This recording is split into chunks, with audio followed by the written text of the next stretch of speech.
Well, tonight we revisit a heartbreaking cold case. It's still haunting a family and a community. It's the tragic story of Catherine Ashford, a devoted mother and teacher whose life was cut short in a shocking act of violence. As 2 News anchor Sharon Phillips reports, it's been about 30 years since that fateful day in 1995, and the echoes of that incident still resonate deeply.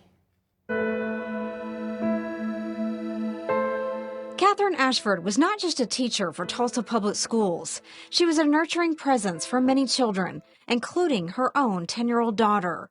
On that fateful day, Catherine didn't show up to pick up her daughter from school. Concerned for her safety, a friend brought her child home, only to be met with an unimaginable nightmare. I mean, I can't imagine anything more traumatic than coming home and finding your mother murdered, and then, going all these years without having any kind of answer. It was a time filled with turmoil for Catherine. She was in the midst of a nasty divorce, one that led her to take important steps to protect herself, including obtaining a protective order against her ex-husband. Yet, despite those precautions, the unthinkable happened. He remains probably the primary suspect in this. She had filed some stalking reports, a lot of concerning behavior around that. Unfortunately, he fled the state, and he remains the primary person of interest in this. Detectives have dedicated countless hours to unraveling the mystery surrounding Catherine's death.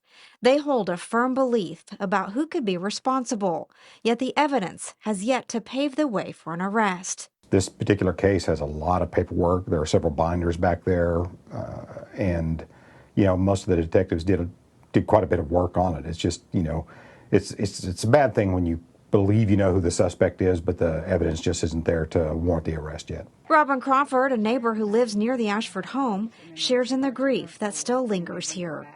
She tells me her heart aches for the little girl who was forced to confront such horrors at a young age. She's had to relive that since 1995.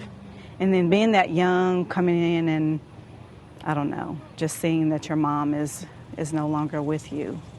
And that's pretty much probably all she had, especially since other neighbors brought her home, or someone from the school brought her home. It's heartbreaking to know that something like that would have happened to anyone, no less a mother. The Ashford family and the Tulsa community continue to hold on to hope for justice. If you have any information regarding the death of Catherine Ashford, you are asked to call the Tulsa Police Department.